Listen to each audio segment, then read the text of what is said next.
Assalamualaikum warahmatullahi wabarakatuh. Bismillahirrahmanirrahim. Ashhadu an la ilaha illallah wa ashhadu anna Muhammadur Rasulullah. Allahumma salli ala sayyidina Muhammad wa ala ali sayyidina Muhammad.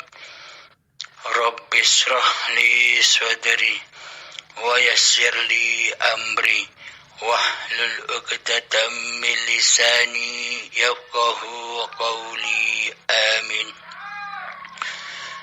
Bismillahirrahmanirrahim. Pagi ini kita akan mengkaji surat Al-Ashr. A'udzu billahi minasyaitonir rajim. Bismillahirrahmanirrahim. Wal 'asri innal insana lafi khusr. Demi masa, sesungguhnya manusia itu benar-benar dalam kerugian. Illalladzina amanu wa 'amilus solihati wa tawasaw bil haqqi wa tawasaw bis sabr. Kecuali orang-orang yang beriman dan mengerjakan amal saleh dan menasehati supaya mentaati kebenaran dan menasehati supaya menetapi kesabaran.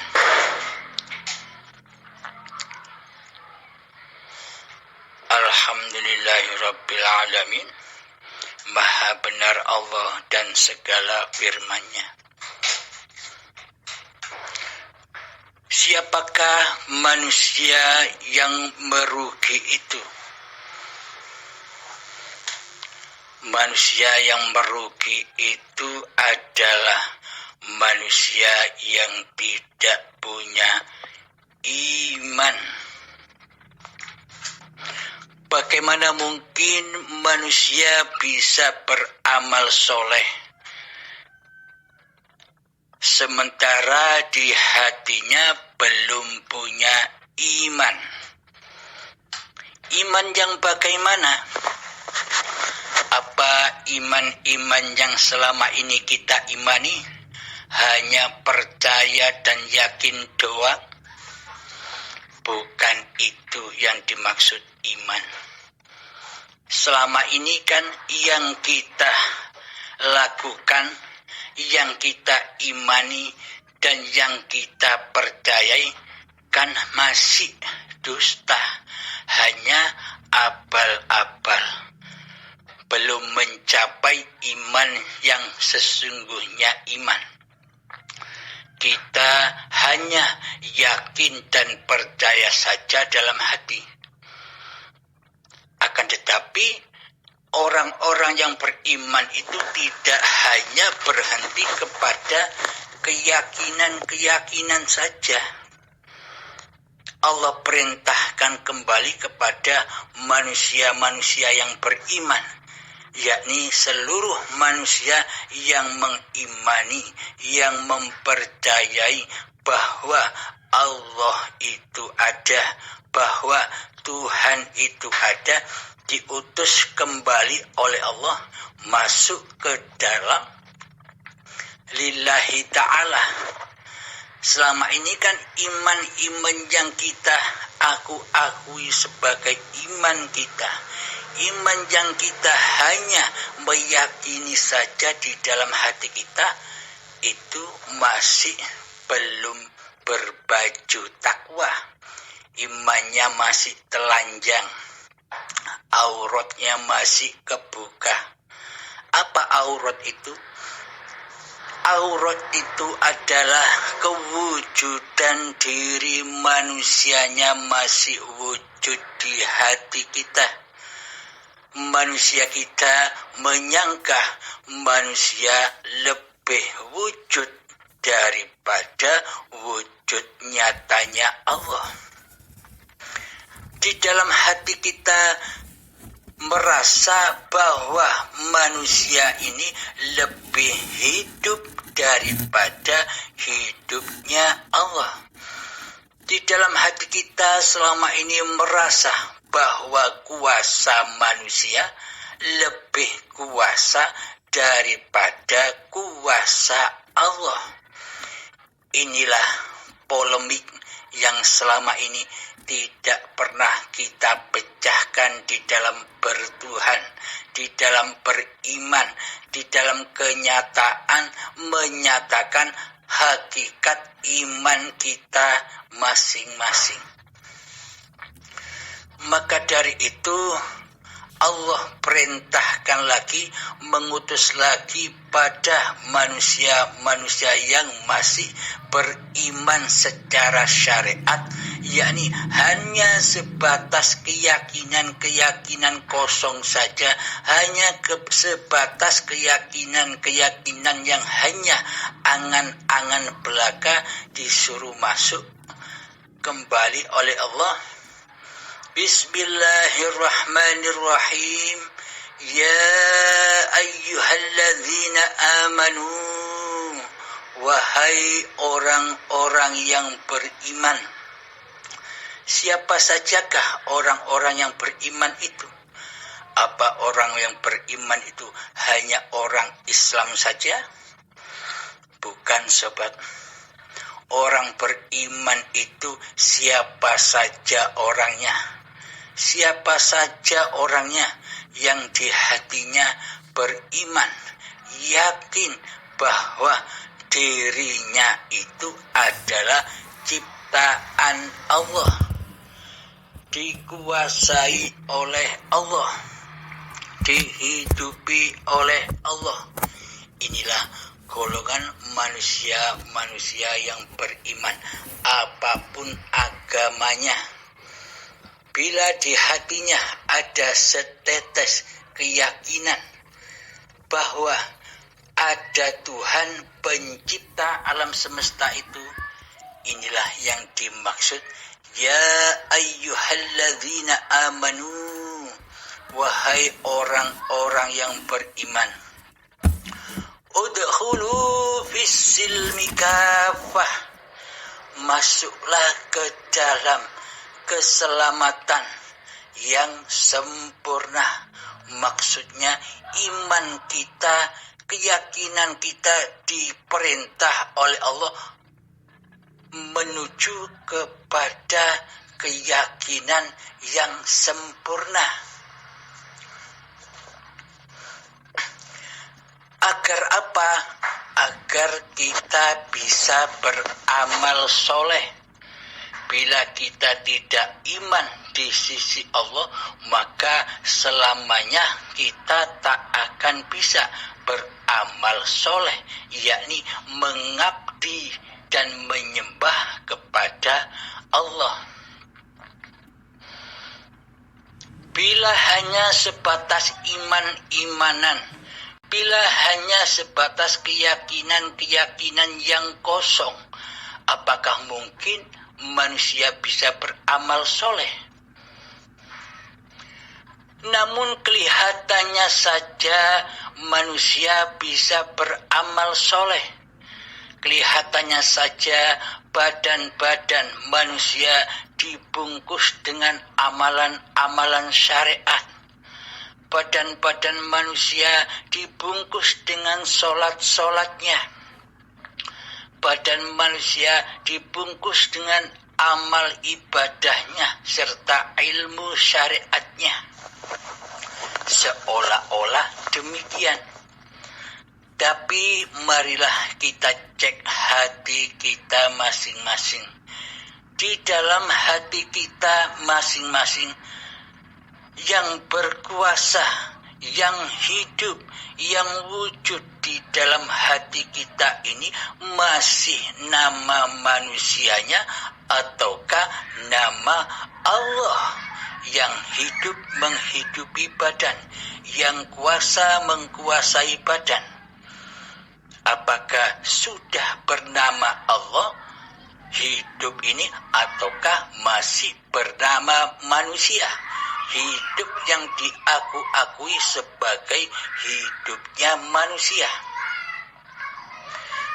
Bila di dalam hati kita ini masih merasa bahwa wujud ini wujud diri manusia kita, hidup ini hidup diri manusia kita, kuasa ini kuasa diri manusia kita, kehendak, daya upaya dan ikhtiar ini masih terkuasai oleh daya upaya dan ikhtiar manusianya.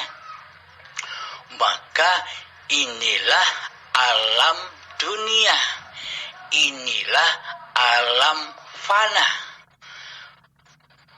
inilah alam kehancuran.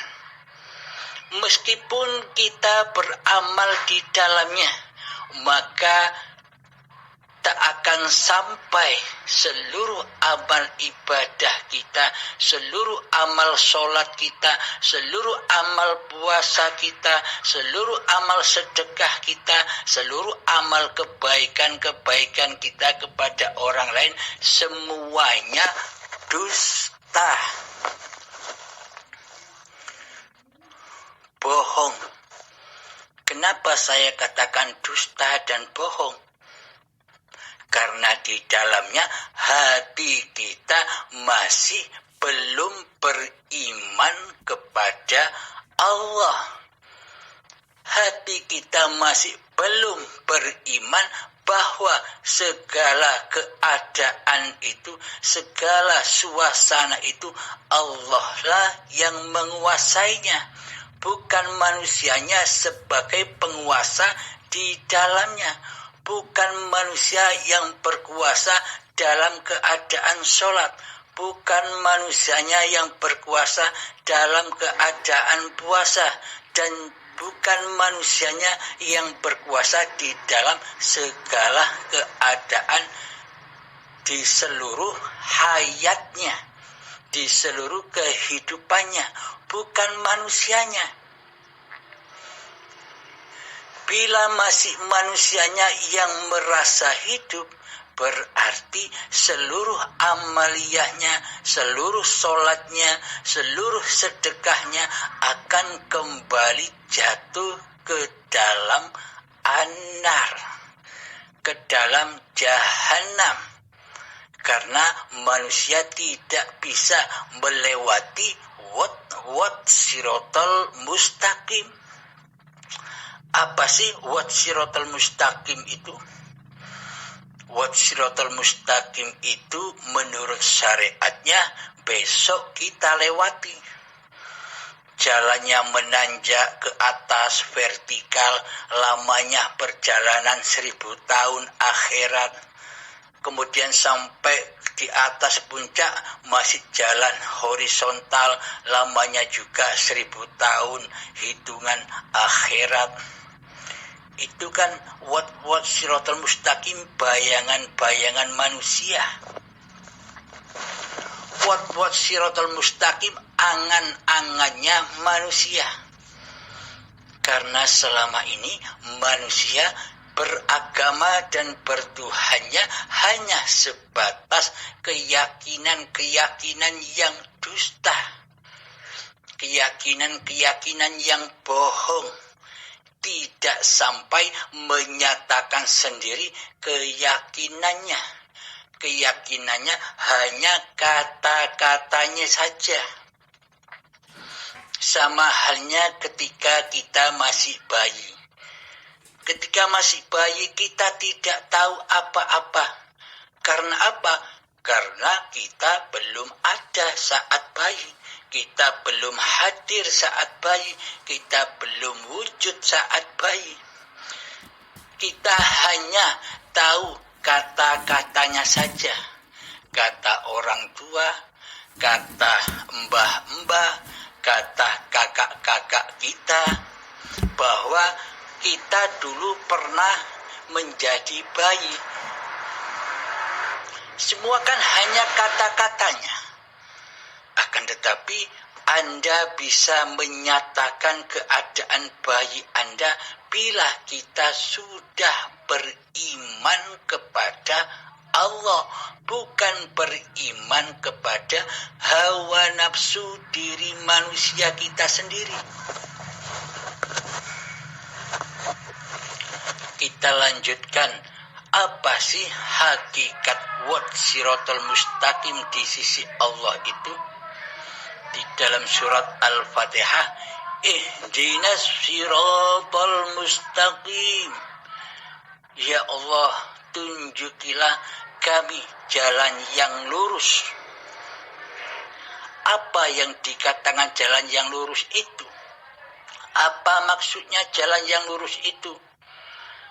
Siratal ladzina an'amta alaihim, yakni jalan-jalan yang telah mereka Engkau beri nikmat, seperti jalan mereka yang telah Engkau beri nikmat.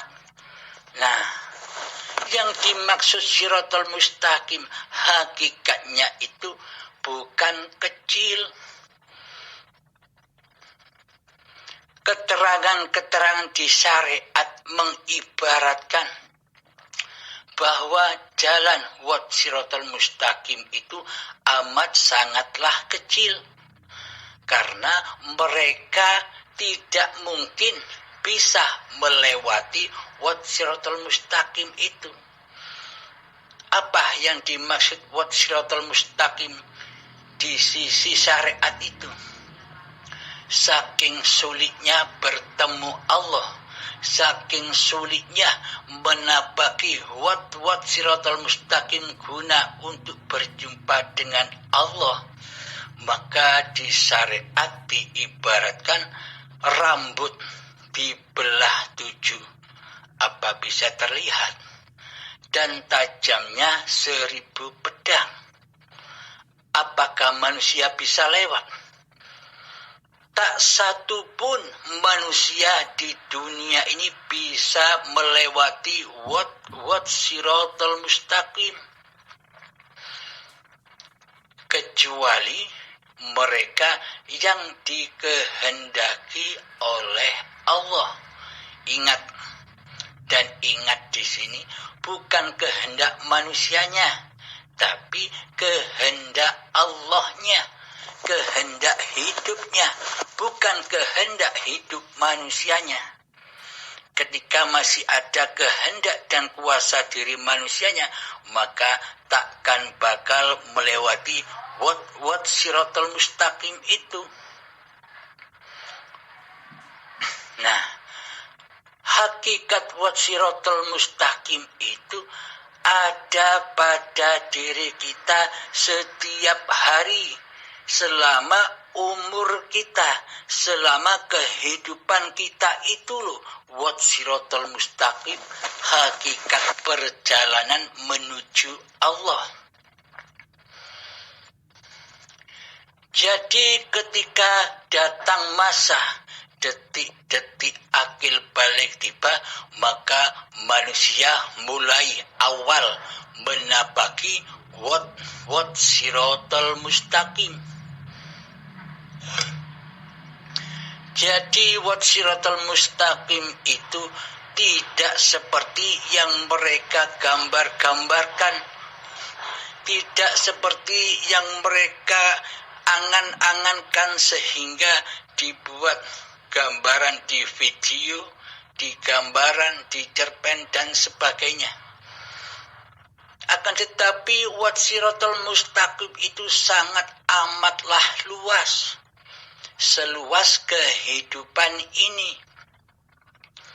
Contoh, siratal mustaqim di dalam ibadah, di dalam sholat yang kita lakukan setiap hari 5 waktu.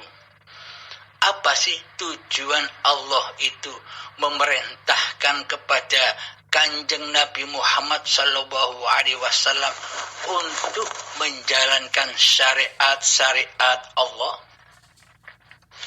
Tujuannya agar hamba bisa melewati wat siratal mustaqim itu di dalam sholat-sholatnya, di dalam seluruh ibadahnya, dan di segala keadaan apapun di luar ibadah. Hakikat wat siratal mustaqim itu adalah pintu lillahi ta'ala. Di dalam sholat kita diutus mi'raj, kita diutus bertemu dengan Allah. As-sholatu mi'rajul mu'minin. Sholat itu adalah tempat naiknya mukminin dan bertemu Tuhannya di dalamnya. Akan tetapi selama ini kita sholat, kita berjumpa dengan siapa? Kita mi'raj kepada siapa? Tentunya di dalam sholat kita selama ini kita akan mi'raj kepada dunia. Bertemu dunia di dalamnya. Kita menyaksikan dunia di dalamnya. Bertemu dengan apa yang dikerjakan, bertemu dengan bisnis-bisnisnya, bertemu dengan cita-citanya. Bukan bertemu dengan Allah di dalam sholat-sholatnya selama ini. Apakah ini yang dikatakan iman di sisi Allah?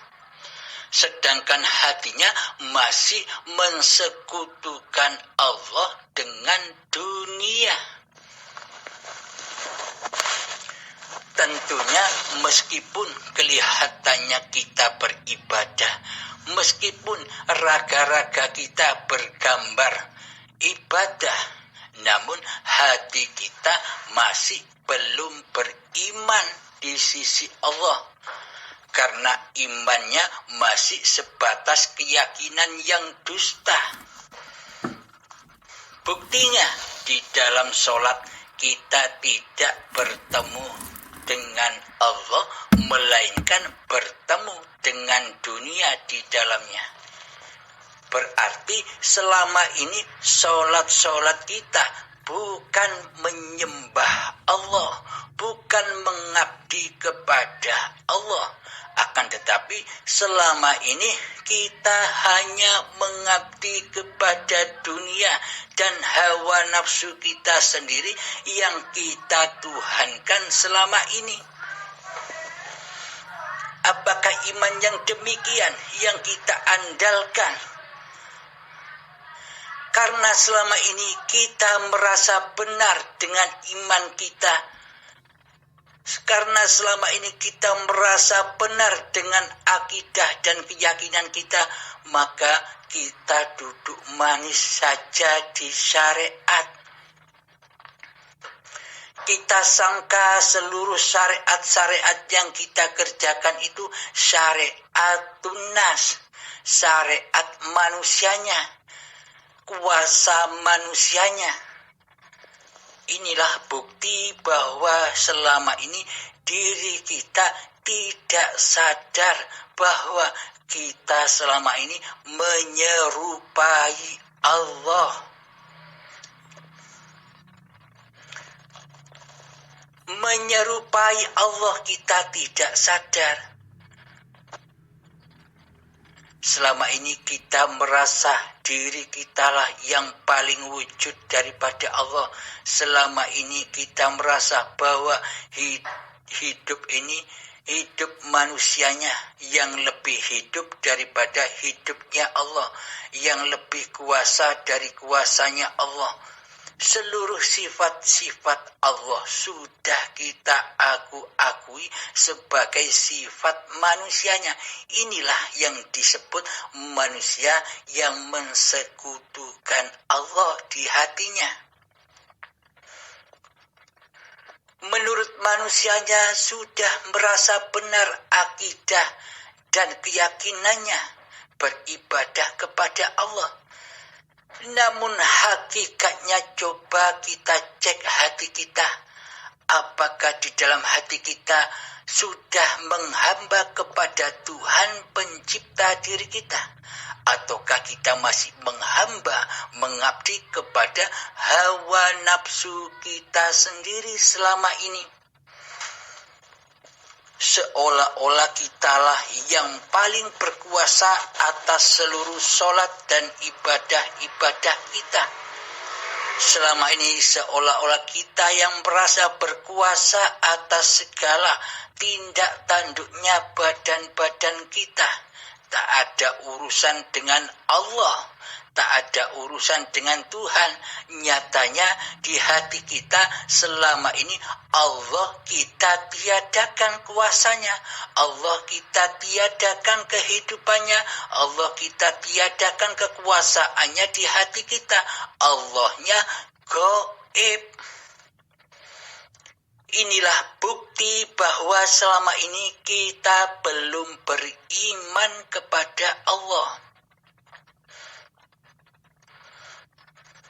Maka ayatnya Allah adalah wal asri innal insana lafi khusrin illa alladhina amanu wa amilus solihati wa tawasaw bil haqqi wa tawasaw bis sabr.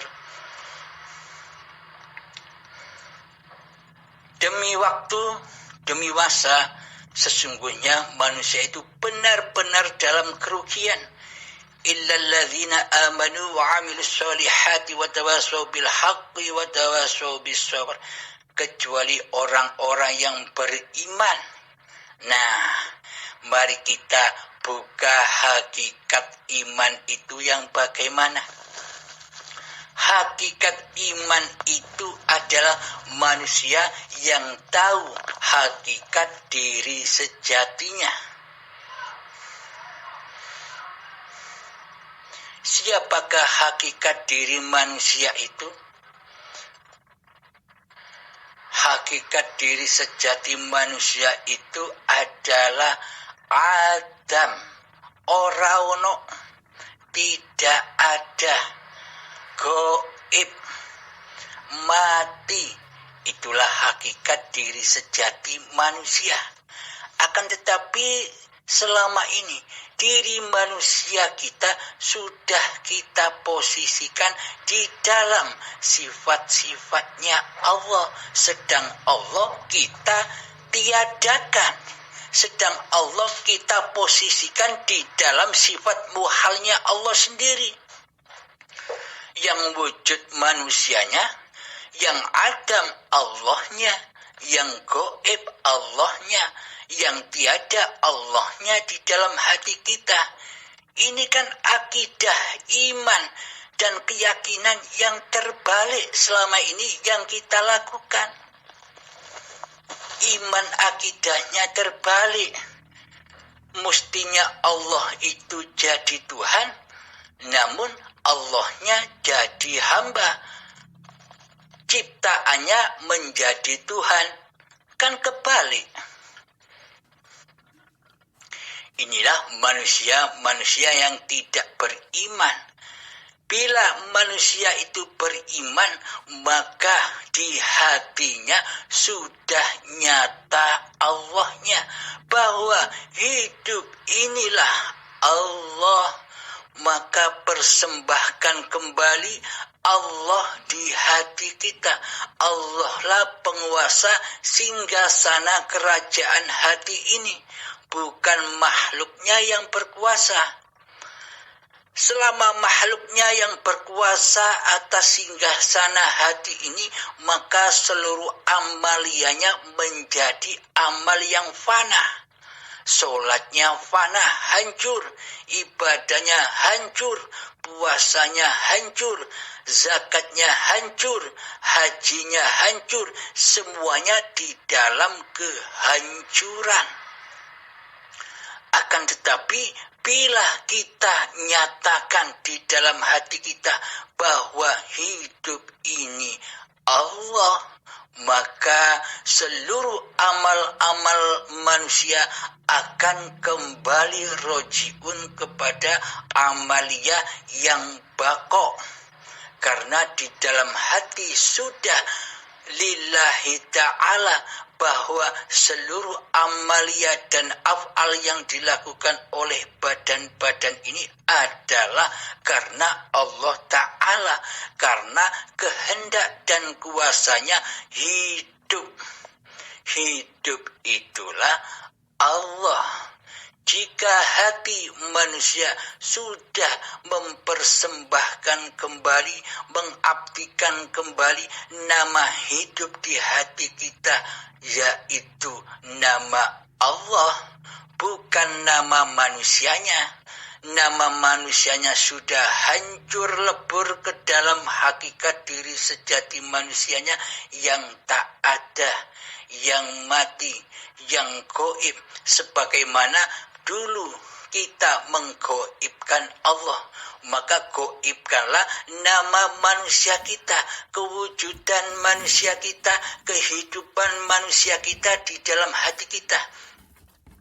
Samakan seperti selama ini kita mentiadakan, menggaibkan kuasa Allah atas hati kita selama ini. Jadi dibalik, sekarang Allahnya yang nyata, hayatullahnya yang nyata, yang berkuasa atas badan-badan ini, dan manusianya sudah gaib, kembali ke asalnya. Inilah yang dikatakan mati sebelum mati.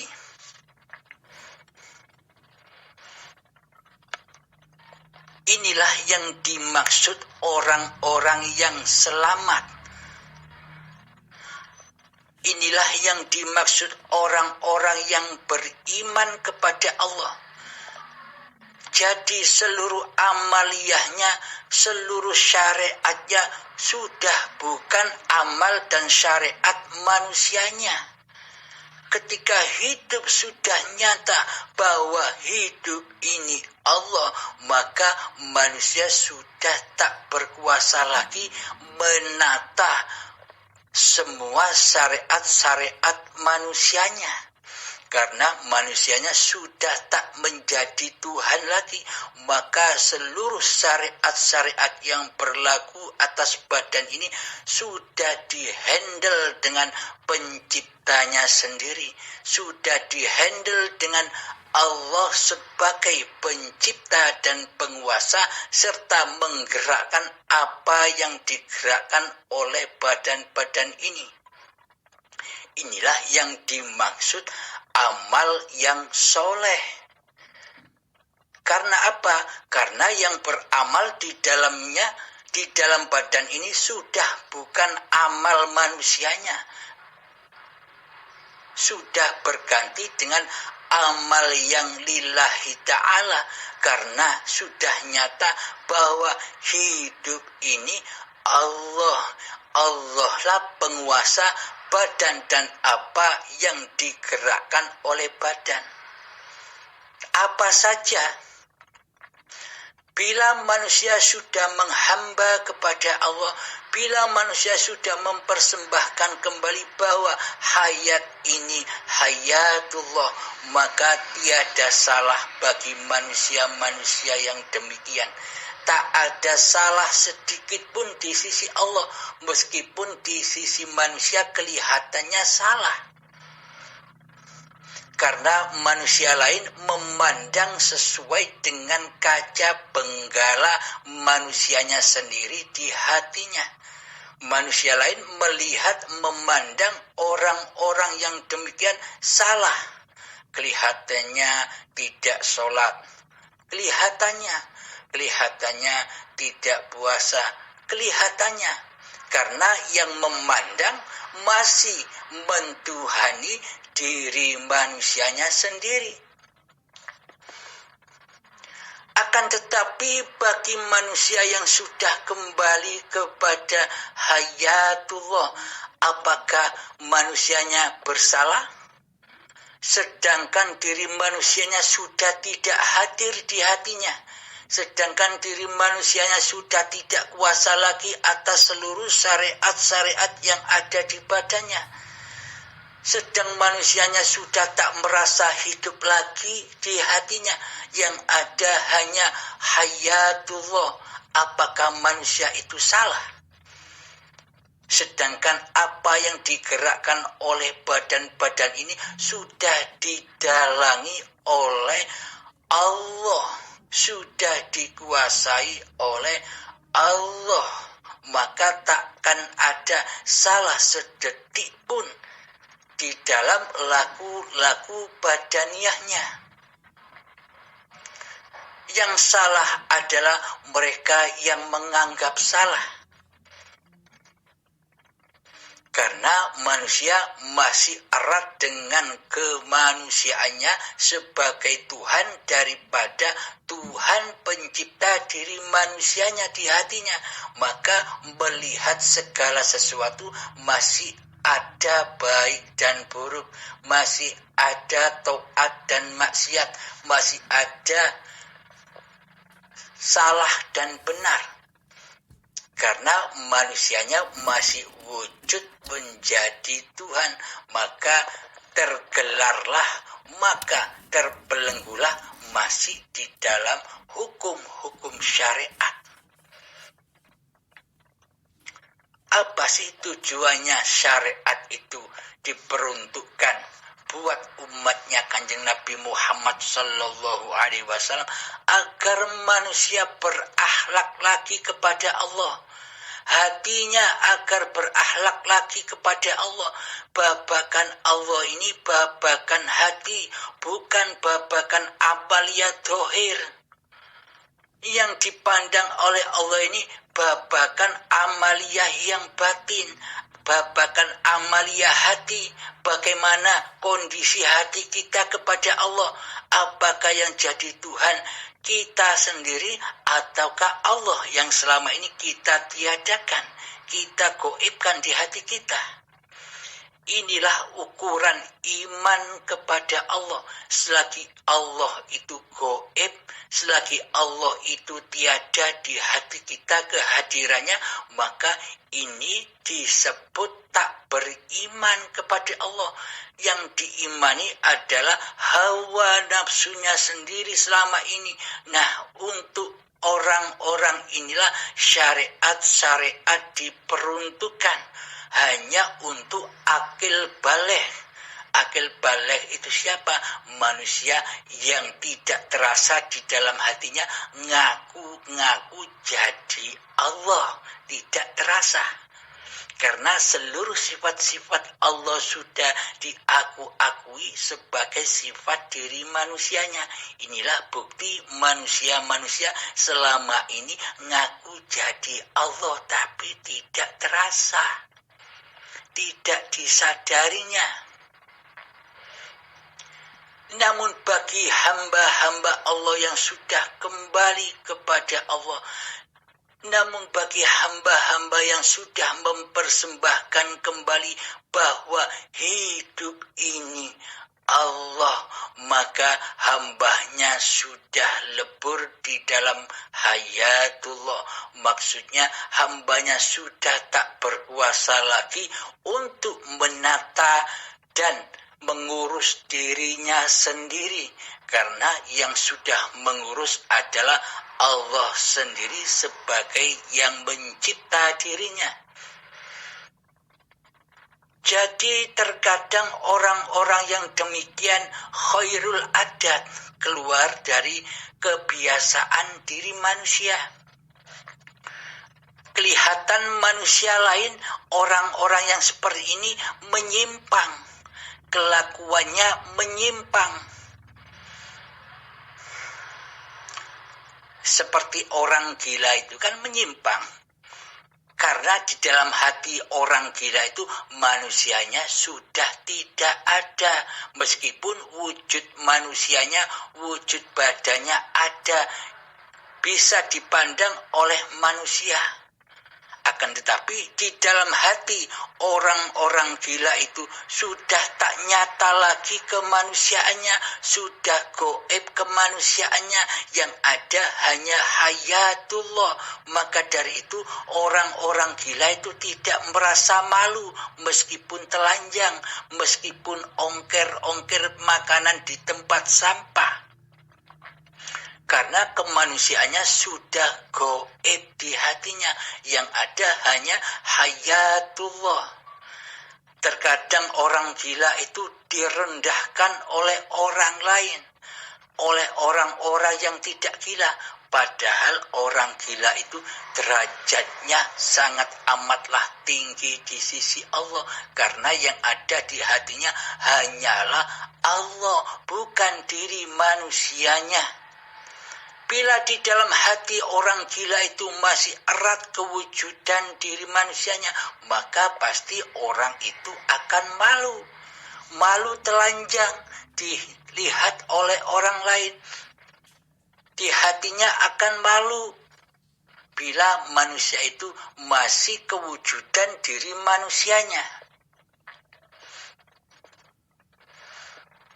Maka dari itu, siapakah orang-orang yang beriman dan beramal soleh itu? Yaitu orang yang sudah yakin dengan imannya di hatinya bahwa hidup ini Allah. Hidup ini bukan nama manusia lagi, yakni hidup ini sudah nyata, hidup inilah Allah.